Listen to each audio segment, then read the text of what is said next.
In his youth, Alec Egret was a mischievous boy, often found idly fishing near the capital city. One day, a flamboyant sorcerer named Elda approached Alec, inquiring about his interest in magical arts. Initially, Alec mistook Eldas for the DS representative. However, it soon became clear that Eldas' true intention was simply to instruct him in magic. Eldas quickly began to impart spellcasting knowledge, encouraging Alec to visualize future friendships as a future. He emphasized the necessity of protecting his future companions from monstrous threats, employing a rather intense, trauma-inducing pedagogical approach. Despite Eldas' demanding methods, Alec rapidly grasped the magical concepts.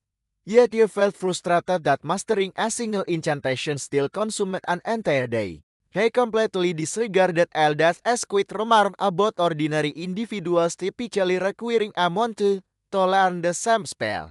Regularly, Alec requested another lesson, but Eldas informed the overly enthusiastic youth that a single spell was sufficient for that particular day.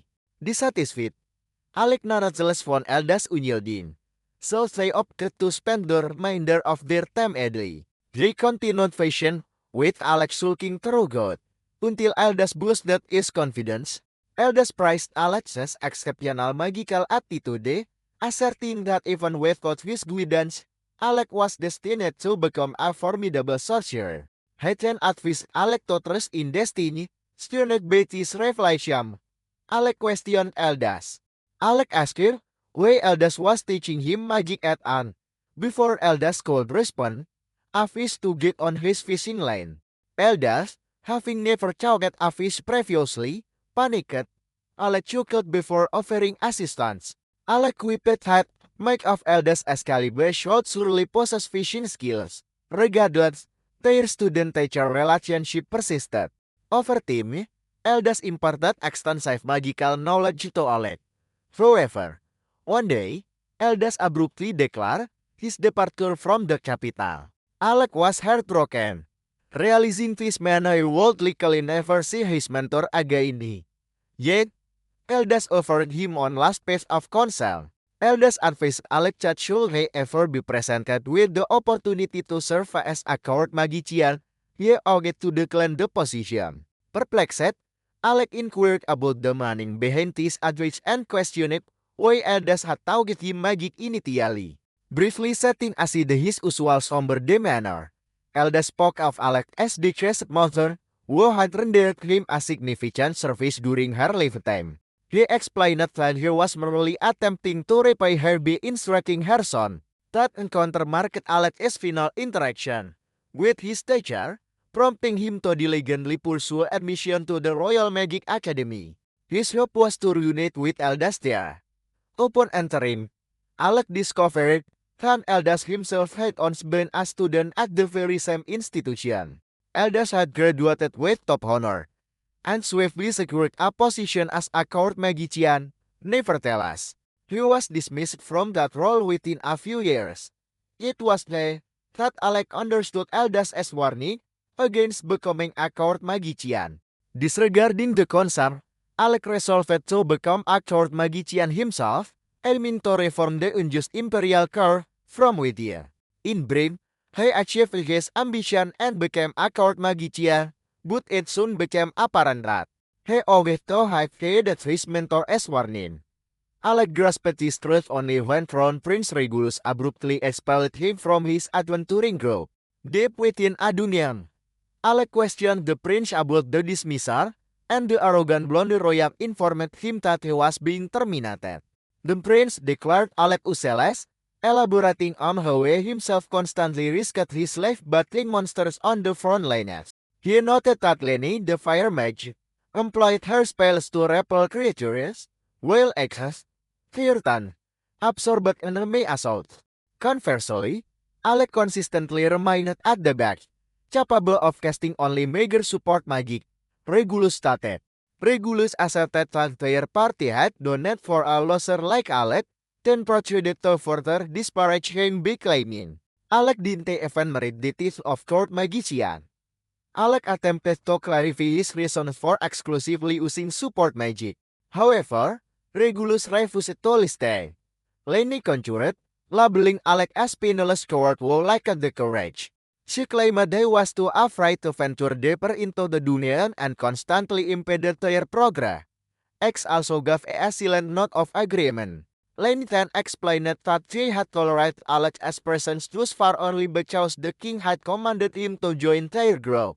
Not that the friends had chosen to dismiss him. She saw no reason to maintain civility. Regulus added that Alec must have achieved his academic scores through illicit means, perhaps by bribing professor. He then questioned why Alec possessed a dagger. Commoners were prohibited from carrying weapons. Alec clarified that the dagger would be essential for navigating the dungeon as next level. Enraged, Regulus confiscated the dagger and seized Alec by the collar, asserting that no one in his party defeated him. The prince then tore off Alec's short wizard robe, declaring him unworthy of it. Alec was utterly crushed by his achi. With no alternative, he was forced to exit the Dunedain. Nevertheless, despite his dismissal and the insults, Alec still wished to assist Regulus and the group. He compiled a set of notes designed to aid Regulus in navigating the deeper levels of the Dunedain, particularly given the prince's limited magical abilities. The following day, Alec attempted to enter the palace to speak with the king regarding the situation, but guards intercepted him, informing him that he was no longer a court magician. He was now merely a commoner, and commoners were forbidden from entering the palace without prior authorization. Alec was stunned by this news, and at that moment, Lenny appeared, seemingly to exacerbate his distress. She ordered him to leave, then to need to re-enter the palace. However, Alec pleaded with her to hear him out for a moment. He implored her to deliver the complete notice to the king, explaining that it was the king who had appointed him court magician and instructed him to join the prince's party. Lenny took the notice from Alec, only to immediately tear them apart and trample them underfoot. She then commanded the guards to remove the commoner, leaving Alec utterly despondent and unemployed. Amidst the bustling city, he finally realized he should have headed Elda's council and avoided becoming a royal sorcerer. Just then, a well-known voice echoed, calling out his name. Alec spun around to find a red-haired woman gazing at him, who then abruptly rushed forward to embrace him. He paused, trying to comprehend the sudden turn of events. Eventually, he recognized the young woman as Yora, a long-time acquaintance from his team at the academy.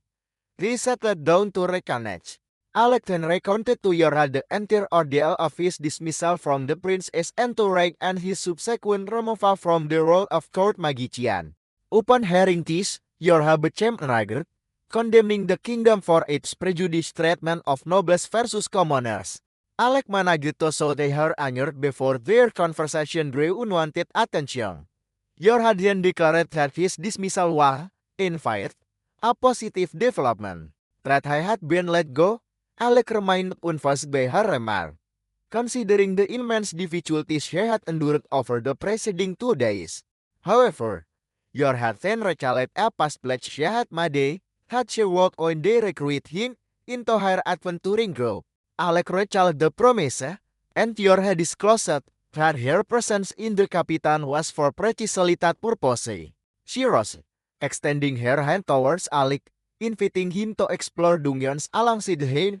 He was delighted by the proposition. Yet he had begun to question his own abilities since his termination. Yora, however, paid no mind to his self-doubt. She assured Alec that he was the sole individual she desired for her squad, emphasizing that no other mage should fill his role. Overcome with emotion upon hearing her word, he promptly accepted her proposal, and Yora joyfully inducted him into her Arang party. The following day, Alec departed the realm with Yora, his thoughts drifting back to Elda's council. Regarding not pursuing the path of a court magician, several days later, intelligence of Alec's departure from the nation reached Regulus and his companion.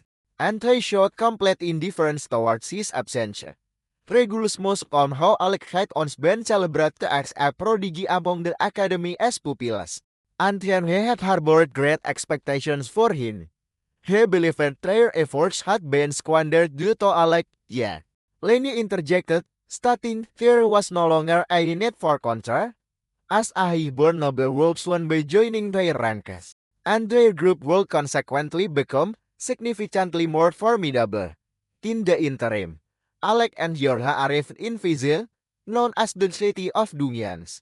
Yorha informed him that this metropolis served as a primary hub for numerous adventurers. Largely because it did not differentiate between nobility and common folk, she was keen to swiftly enroll Alec as an adventurer. But upon their arrival at the Guild, they encountered an unexpected obstacle. The receptionist informed Alec that he was ineligible to register with Yorha's party as their expeditions extended past the 30 foot of the Dumian, and he was required to have been a guild member for 2 years before being permitted to join such a high-level group.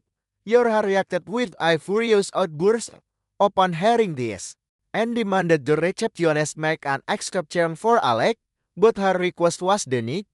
Yorha then inquired if her associate, Karaja, had not already discussed this issue with her.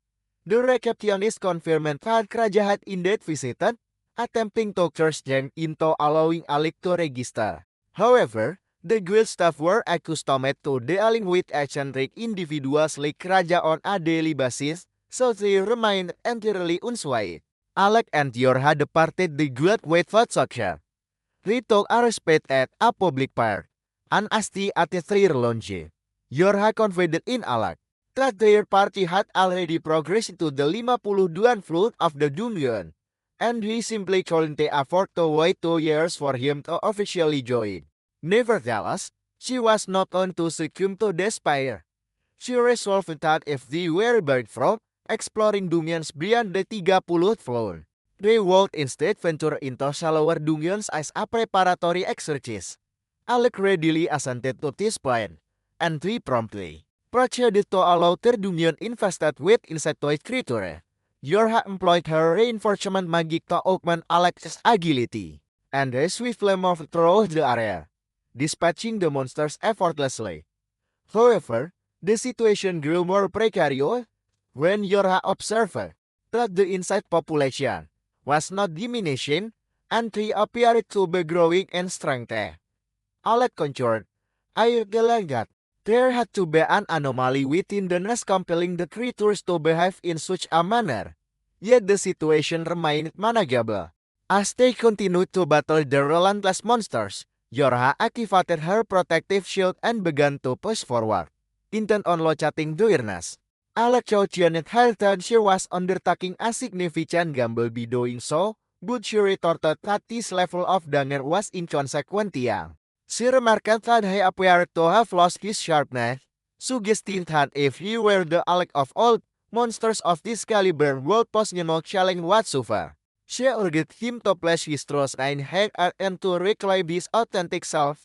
Alec understood that Yorha's words held profound truth, and that he morally needed to restore his self-assurance to extricate them from their predicament. He recalled Elda's teaching concerning his responsibility to protect his companion from peril. Drawing motivation from this, he resolved to take the offensive. Alec swiftly eliminated several creatures using fireballs, then dispatched the remaining ones with his dagger. Nevertheless, a massive horde of monsters encircled them immediately afterward, but Yorha no longer seemed concerned. She erected a protective barrier around their position, providing Alec with the necessary preparation time to unleash a potent wide area spell that instantly vaporized all the insectoids. As tranquility returned, Yorha clapped him on the back, assuring him that his skills remained intact. At that very moment, the earth beneath their feet began to tremble violently, and a colossal earthworm burst forth, attacking Yorha and nearly engulfing her. Alec shouted that he would rescue her, instructing her only to activate her shield. Yorha placed her complete trust in him, and she promptly cast her shield spell, as Alec conjured a very serpent, assailing the colossal earthworm with it, reducing it to cinders. Yorha remained entirely escaped by the flames, and as she floated back down to the earth, she rushed towards Alec, declaring that he was still the most formidable offensive magic knew, and the Rechan battle had brought back memories of their academy years. In the past, they contended with a formidable five-headed dragon that proved impervious to their weaponry. Its assaults were unchasing. Nevertheless, Alec vanquished the creature using only one incantation. Sufficient preparation allowed them to conquer the dungeon as 68th level, establishing an unprecedented academy achievement. Alec is now set to reunite with the very companions with whom he once vanquished the 68th level boss.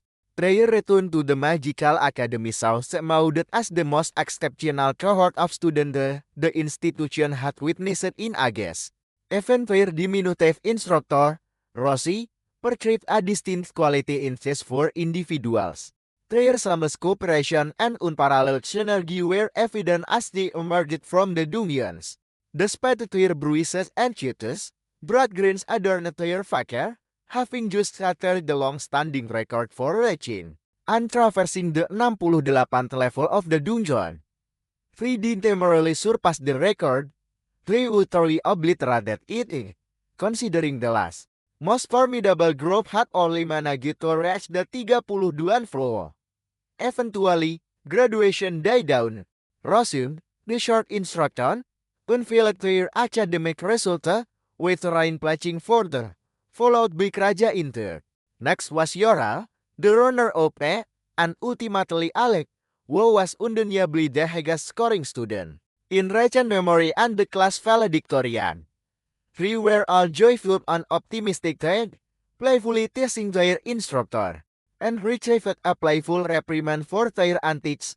As they departed the academy together, the remaining students observed with envy what they perceived as the genesis of one of the most exceptional adventuring groups they would ever encounter, a collective destined to achieve legendary renown, oblivious to Alec's impending decision that he no longer wished to pursue an adventuring career, opting instead to become a court magician. His companions were astonished by this revelation. However, they acknowledged that the role of a court magician offered a comparatively less demanding lifestyle with significantly improved and consistent remuneration. Despite their disappointment, they never held Alec responsible and extended their best wishes for his future endeavor. Yora, Manuel, vowed that they would one day reunite as a team. In the present, that pledge appears to be materializing. Yora and Alec are celebrating at a tavern, where, after consuming just one glass of alcohol, Yora has become entirely intoxicated. She begins to express frustration about their current inability to access the dungeons, but soon succumbs to sleep right there on the bench. Alec gazes at her with a smile, recalling that where the manor was essentially unchanged even during their time at the academy. Exhibiting a caring gesture, he drops his jacket over her to ensure she sleeps more comfortably, but one of the patrons within the establishment appears to disapprove of such displays of affection, identifying as a sheep mammal on a personal quest for self-improvement. Genfen approaches Alec, ridiculing him as a beta male. Alec, however, completely disregards him, recognizing the man's admiration for Andrew Tate. Evidently prone to temper, he brandishes his bottle, intending to strike Alec as it, but Alec effortlessly conjures a mana shield to deflect the assault, before turning to confront him. The man grins, pleased that he has finally garnered some attention. He was already aware of Alec's status as a court magician, and asserted that he would anticipate someone of elite standing to by, wondering about attempting to become an adventurer. This abrupt shift in his demeanor is surprising, but what astonishes him further is that the large, heavy set man extracts a card from his pocket, which professes to be an adventurer espas, and sets it on the table before Alec. Alec, bewildered, inquires about his actions, But the man calmly status it a gesture of apology for having challenged him with the bottle. However, he also imposes an additional stipulation. Alec must demonstrate his magical ability if he wishes to climb the pass. Alec remains perplexed when, unexpectedly, Yare, still disoriented, awakens and addresses the man as the Guild Master, questioning his presence. Alec finds himself speechless, pondering whether the Guild Master would simply bestow a path upon him. Yet, the man appears unperturbed, handing over the path before escorting them to the training grounds.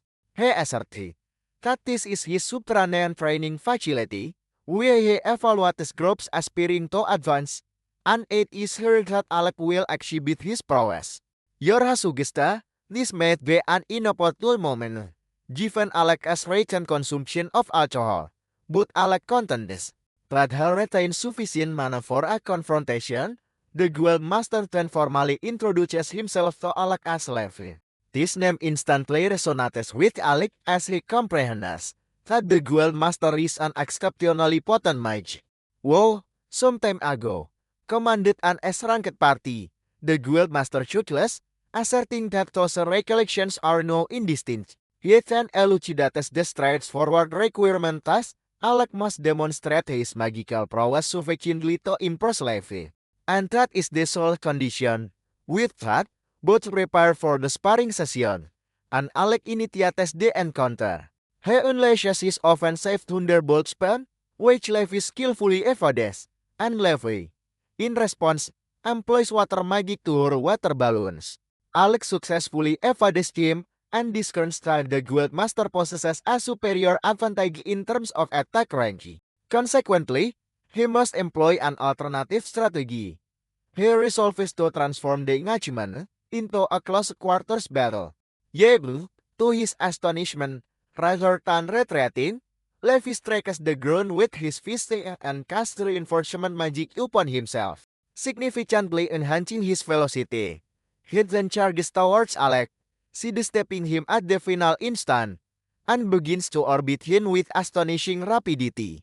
Before attempting to deliver a forceful punch, which Alec barely manages to intercept with his mana shield, the protective barrier, nonetheless, shatters from the immense impact of the strike, sending him hurtling into the walls. Levi, however, is notably impressed by his resilience. Alec, unfazed, emerges from the dust, confirming Levi as S-rank adventurer status, despite the devastating blow that few would endure.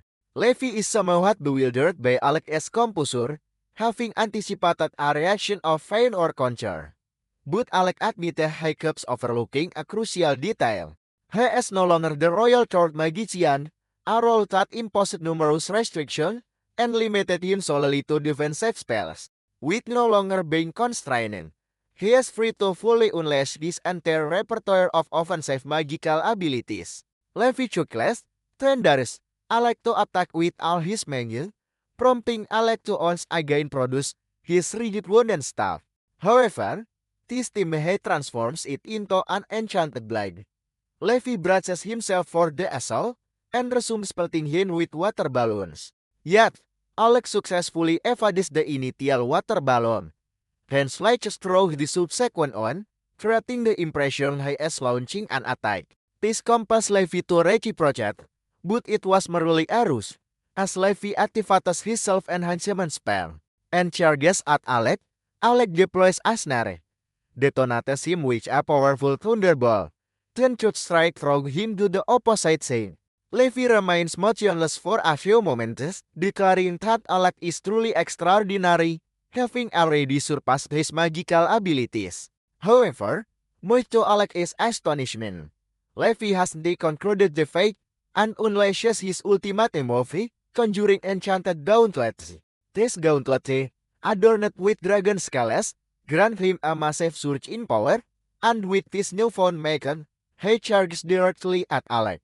Alec narrowly evades the blow, which leaves a crater in the ground, but he shows no inclination to retreat. He then retaliates with his own lightning spell, but Levi merely shrugs it off, completely unfazed by the impact. Levi presses through the assault, attempting to strike Alec, while manages to block with his shield but is forced backward, pondering his next move. To counter this formidable opponent, yet, Levi possesses further strategies, activating a unique capability of his gauntlets. This ability instantly mends a wound he has sustained. Alec understands that extending the battle further will only diminish his prospects of victory. Consequently, he resolves to intensify his assault, launching a barrage of slashhead and hacks at Levi, who successfully parries every single blow. Levi mocks Alec, urging him to perform better, prompting Alec to engage in some verbal sparring himself, which visibly irritates the Guildmaster. The Guildmaster attempts to deliver a potent punch, but Alec skillfully evades it and spots an opportunity to counter, further exasperating the Guildmaster. Thus, he persists with his attack, striking the wall instead as Alec effortlessly ducks underneath. Levi, however, offers no reprieve, attempting to land another strike, but Alec successfully fends it off. Alec then attempts to deliver the decisive blow, but to his astonishment, the Guildmaster professes to be far more resilient than he appeared. He absorbs the impact, then tries to execute a two-handed smasher that fills the air with a thick cloud of dust. Yet, as the dust settles, Alec emerges unscathed and once more attempts to engage Levi, but his team, as he strikes the Guildmaster. His rigid staff becomes flaccid, and he collapses to the ground, unconscious, having completely depleted his magical energy. Yorha instantly hurries to his side, employing her regeneration magic to heal him. Unexpectedly, Rain materializes within the training area. Rain teases Levi for being an errant adventurer yet deploying his most potent ability against someone of a lower rank, to which Levi retorted, telling him to be silent. Levi explained he was simply evaluating Alec's capability and would have approved him regardless. With that, Rain lifts Alec and carries him into a private room. Yue can recuperate, while Rain, for some peculiar reason, perches himself on Alec's legs. They reminisce a bull. How much time has passed since the last shared such a moment, just as the receptionist abruptly enters the room. She declares an urgent need for the Guildmaster, prompting Levi to grasp her face and pull her out of the room alongside him. Meanwhile, Rain procures several bottles of alcohol and requests Yorha to return every detail of what transpired with Alec. By the conclusion of her narrative, Rain was trembling with rage as he comprehended that the individuals in his party forced him to carry all their belongings, made him manage their inventory, and never permitted him to use any magic other than defensive spells, and even forbade him from carrying a dagger. He abruptly turns to Yorha and inquires precisely how Alec managed to employ defensive magic. He felt that it was Rain's designated role at the academy, and Alec had never shown any aptitude for it.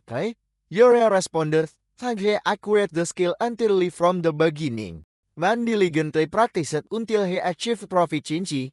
Now, his defensive magic is nearly on par with her own. Rain then comprehends that, even after dedicating so much time to looking after the crown prince, he still excelled him, deeming him utterly useless. In a fit of rage, he smashes the bottle he is holding, which causes Alec to awaken. Alec expresses a slight surprise at Rain's presence. Meanwhile, Yorha joyfully announces that the Guildmaster has granted him the pass, a revelation that brings immense happiness to Alec. This means he can now collectively venture into more challenging, higher-level dungeons as a cohesive group. However, Rain informs them that such endeavors can be postponed, as they have another mission to attend to beforehand. Alec is utterly bewildered by his statement, but Rain clarifies that their initial priority is to exact revenge, which will involve infiltrating the royal city and covertly entering the palace. None can physically confront the prince and his companions. Alec firmly states that they will not participate in any such action. Even Yorha asserted that engaging in combat with other adventuring parties is strictly forbidden. Alec places a hand on Rain's shoulder, informing him that simply enjoying their adventure to the fullest would be sufficient for him, as he no longer dwells on or cares about his past experiences at the royal court. Rain then abruptly declared, Trent has found the perfect solution. All you need to do is ask him to become the most formidable party globally. That action would unequivocally infuriate the prince, and should their nation ever face and treaty, we would inevitably be compelled to seek assistance. That from the world's most powerful party, and it would be incredibly satisfying to refuse them directly. Alec then comprehended that he accepted this as the most favorable arrangement they could secure, thereby agreeing to his party becoming the world's preeminent force. Meanwhile, in an adjacent chamber, Krista, as severely wounded as ranked adventurer, struggled for breath due to her grave injuries. As a receptionist diligently applied bandages to her body, the guild master's expression remained stern, understanding that if an ranked party faced such peril, it signified a widespread crisis for the entire guild. Krista then informed Levi that her group remained stranded and required every possible assistance. The guild master promptly convened an urgent assembly, summoning all high-ranking adventurers without delay. He then explained their objective, a rescue operation on the 64th floor. Concurrently, back in Alex's quarter, he had a long-awaited reunion with Kraija. Whose dual personalities appeared to have matured considerably. She inquired about his absence from the gathering, to which Alex responded that, as a ranked adventurer, he was there required to attend. Consequently, he had remained behind.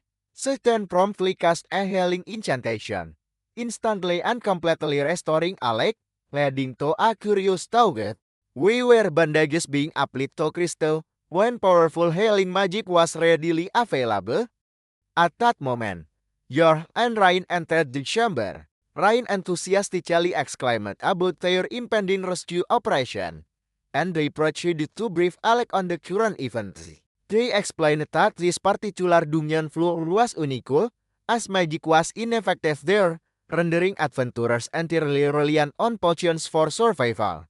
Given that the ranked party had been utterly decimated, Krista was dispatched solo to seek assistance. Alec then turned to Kraija with a question. He inquired if she was comfortable operating in that specific dungeon, considering her expertise lay in healing magic. He then retorted heatedly that she had, in fact, opposite the idea. However, Ryan, in his folly, had overridden her concerns, exercising his authority to proceed into the dungeon. Following this revelation, they began to squabble. Yor had then addressed Alec, asserting that the ultimate decision regarding their entry into the dungeon should rest with him.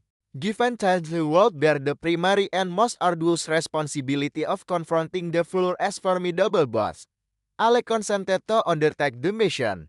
Shortly thereafter, they set up for the dungeon, and upon reaching its entrance, Ryan proclaimed that this moment would mark the genesis of their party's legendary journey. However, this video concludes here, so please remember to show your support by liking and subscribing to the channel. We appreciate you watching, and I look forward to seeing you in the next installment.